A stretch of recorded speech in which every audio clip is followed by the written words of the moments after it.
Alpha, Charlie Victor, contact departure. We'll see you. Departure 5, okay. An aircraft that was calling ground, say again. Cherokee, November 511, Lima, at Capital Jet Center, ready to taxi with information Delta, VFR departure northeast.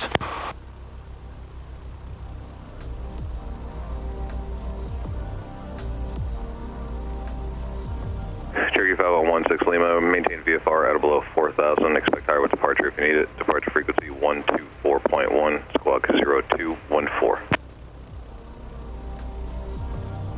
Alright, at or below 4,000, departure 124.1, squawk 0214, 16 Lima.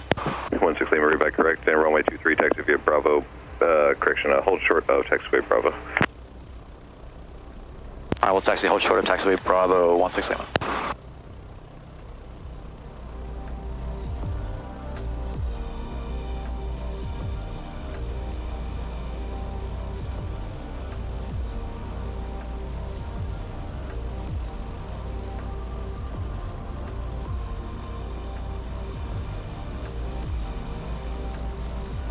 Cherokee 16 Lima, runway 23, taxi via Bravo, Bravo 4, Charlie Alpha, and what's your on-course setting?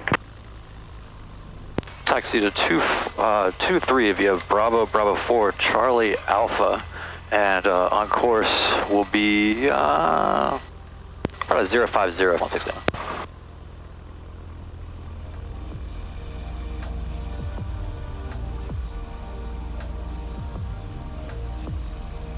Lima. Copy all. Thank you. Capital Fuel, roger. Alright, so we're going Bravo to Bravo 4. That's Bravo 2. Yep.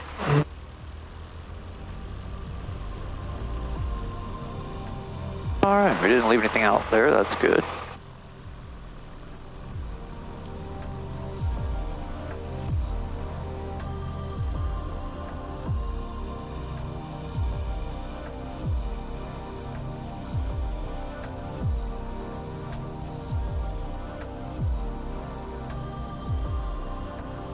And the microphone on this is markedly different. Yeah, it's real hot. Yeah. Yeah, it also sounds like I'm talking into the back of it. It might be twisted around. I don't know. Maybe there's like check. Hello. No. There's something about starting a journey later in life that changes its texture entirely. The weight of the experience, of lives already built, careers established, families raised or gone, it all adds a certain gravity to the simple act of learning to fly. Yet somehow, that makes the dream even more compelling.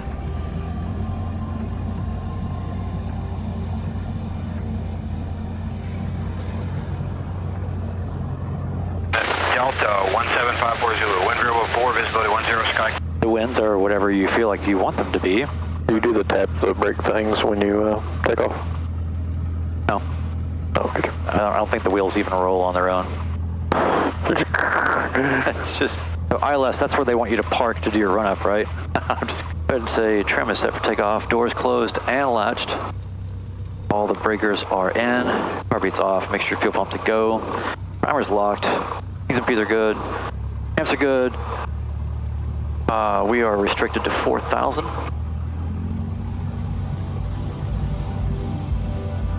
Charleston Tower, Cherokee, November 511, Lima, holding short, Alpha 423, ready to depart. Cherokee 5116 Lima, Charleston Tower, runway 23, wind 320 at 3. Clear for takeoff, turn right heading 330.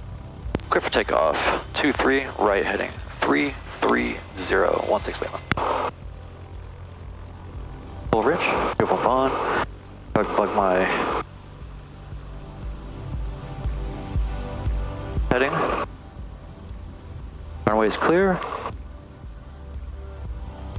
Slope up.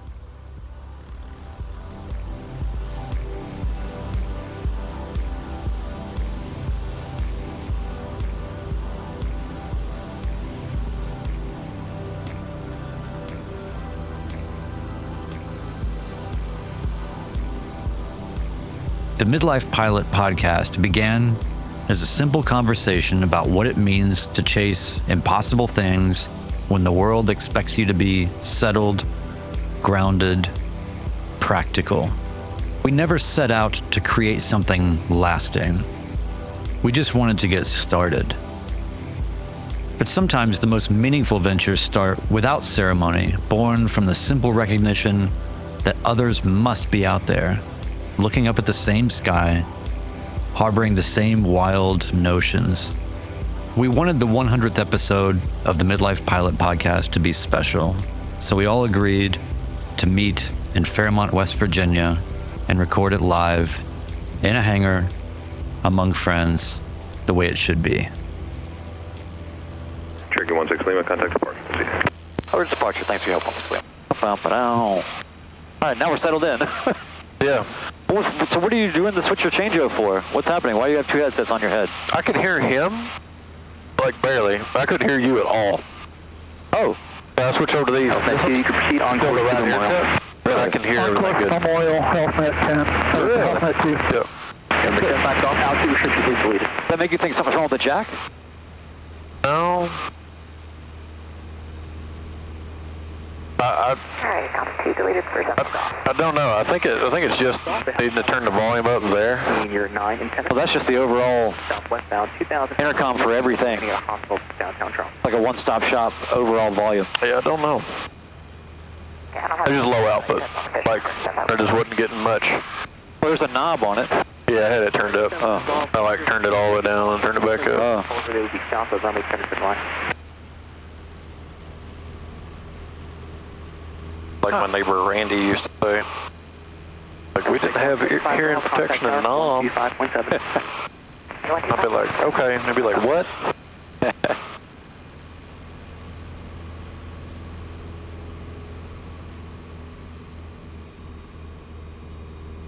The wind is 210 for Clarksburg, so that's great. Because it favors 23, which is the runway we prefer to come in on, I guess, because it sounds like runway 5 is cursed. Crazy, man. That dude's having a bad day. Yeah.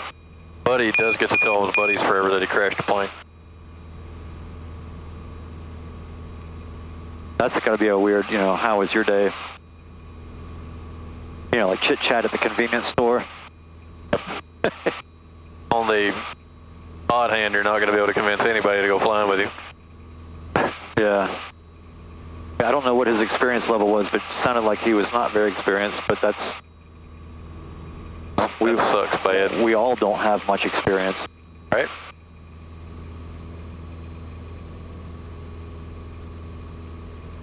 Tell you what I have zero experience in is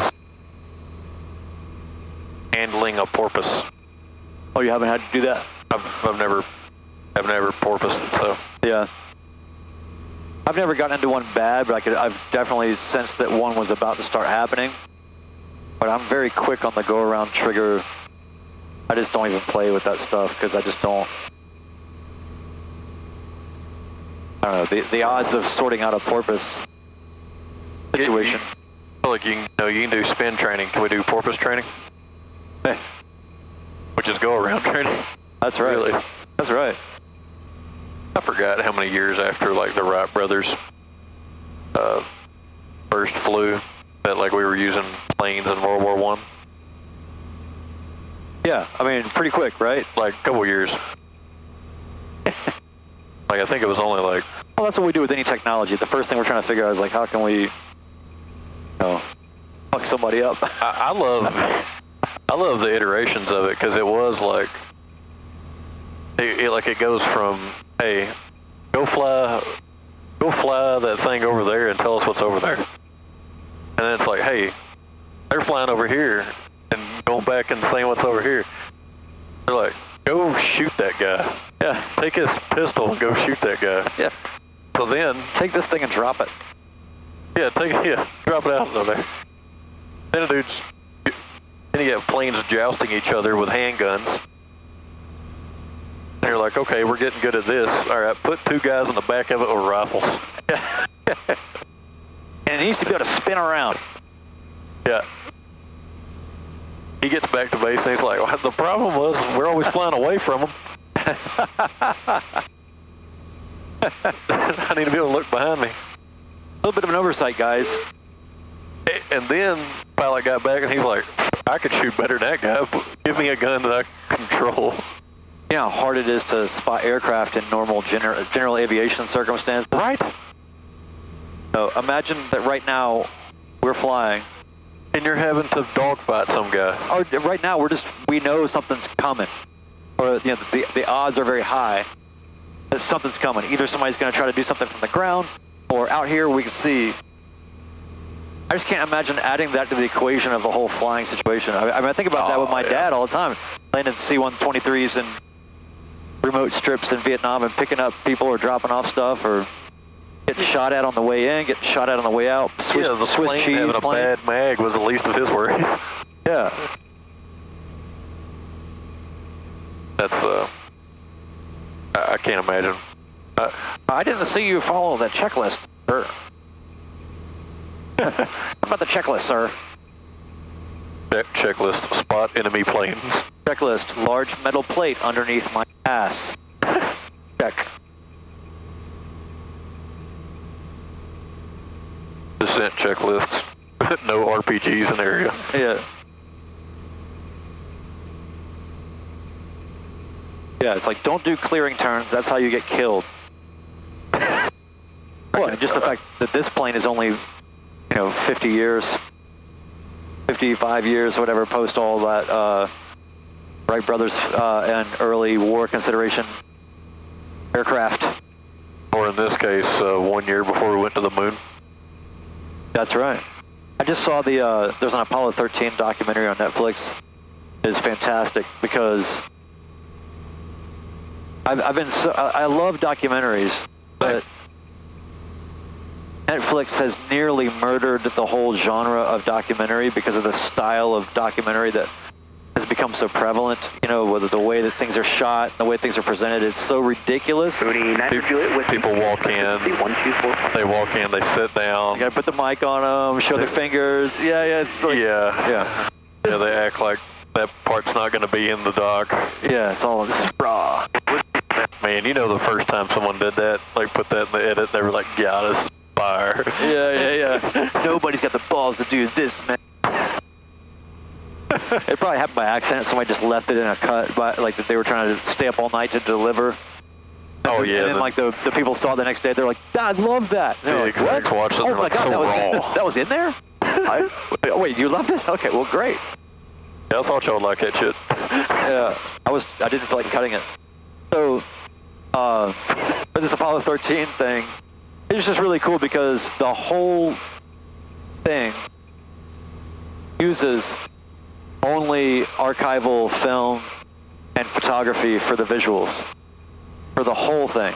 There's not ever a point where it breaks to, even if there's a present day voice, they're just a voice. What's Apollo 13 or? Yeah. Okay. I'll have to watch that. Casey and I love watching documentaries.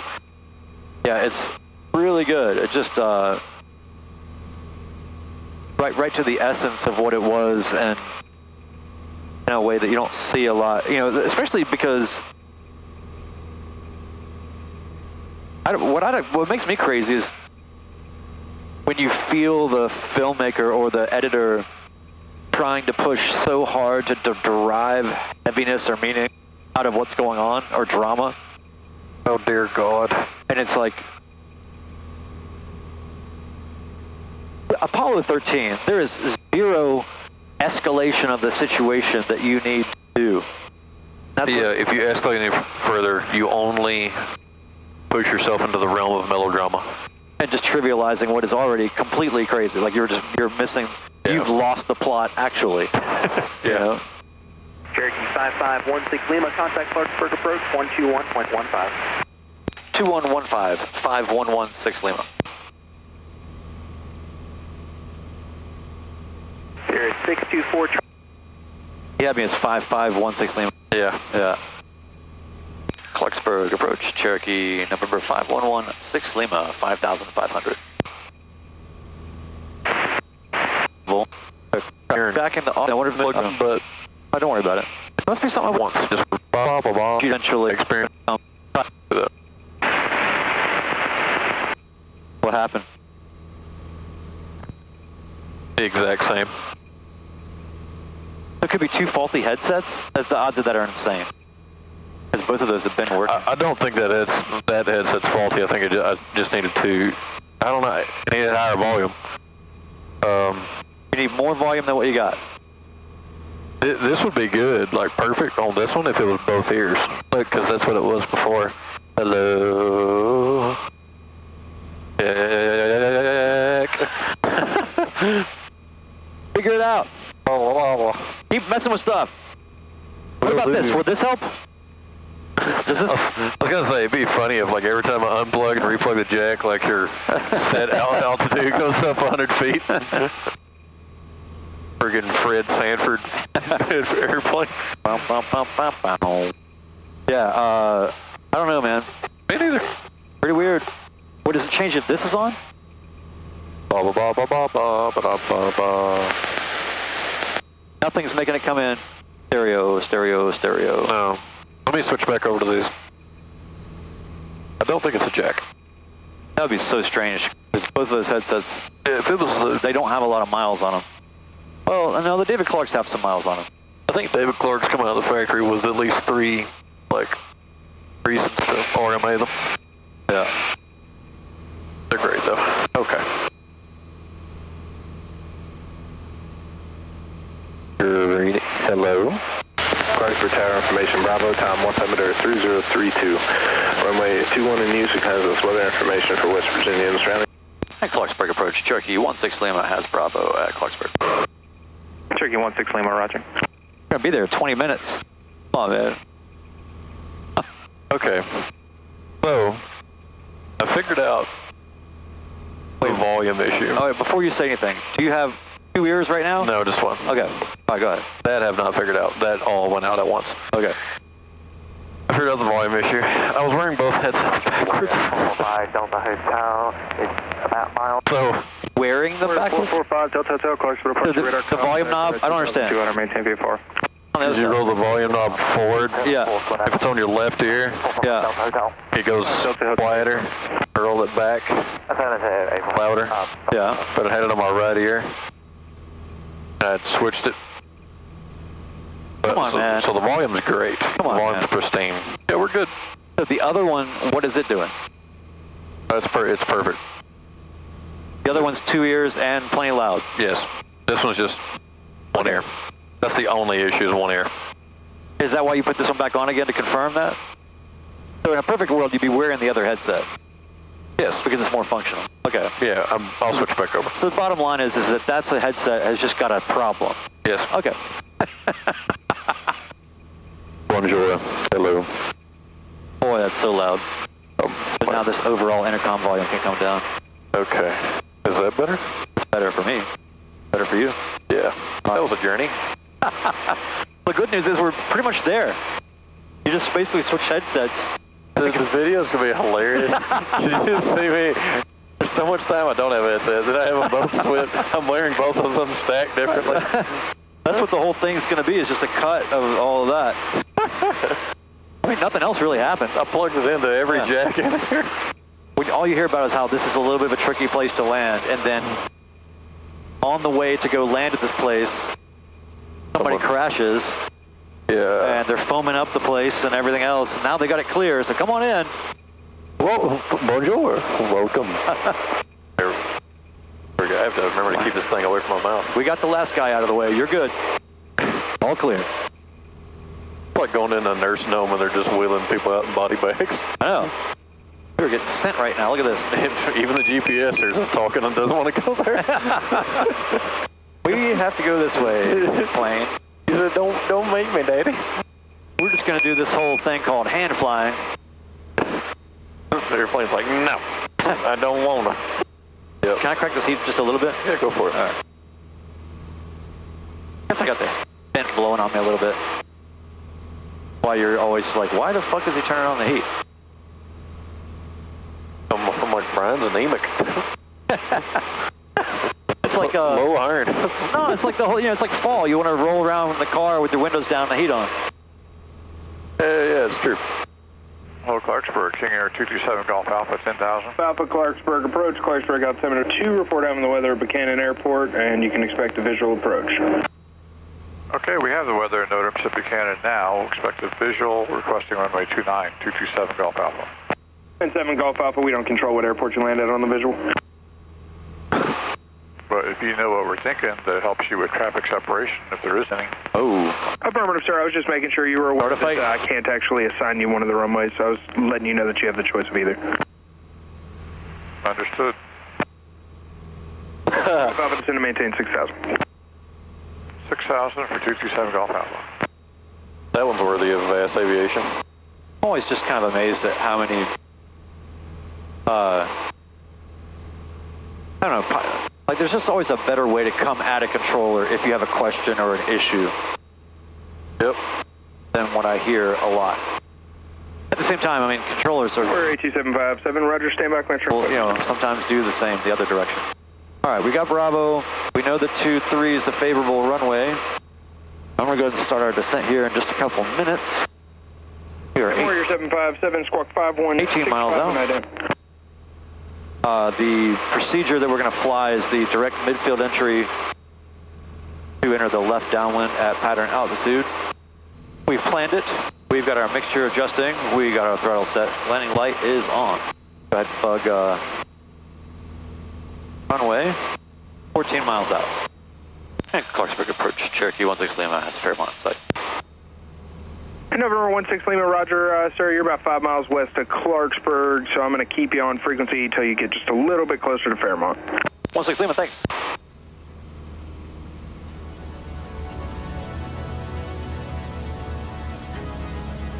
And 5516 Lima, show HealthNet helicopter about 5 miles southeast of Fairmont Airport, 2800 northbound, appears to be inbound to Morgantown. I should know there are traffic between you and Fairmont, and change to advisory frequencies approved. Good day.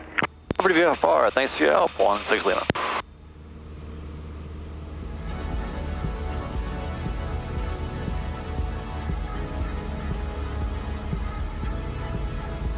Fairmont traffic, Cherokee, November 5116 Lima, 4 miles southwest, direct midfield entry, left downwind, 23, Fairmont.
We landed at Fairmont, home of the original Midlife Pilot, as we call him, from his YouTube channel, Chris Moran. He first pointed his camera at his own journey, not knowing how many others would recognize themselves in his stories, in his struggles, and in his triumphs. It was great to be where he began.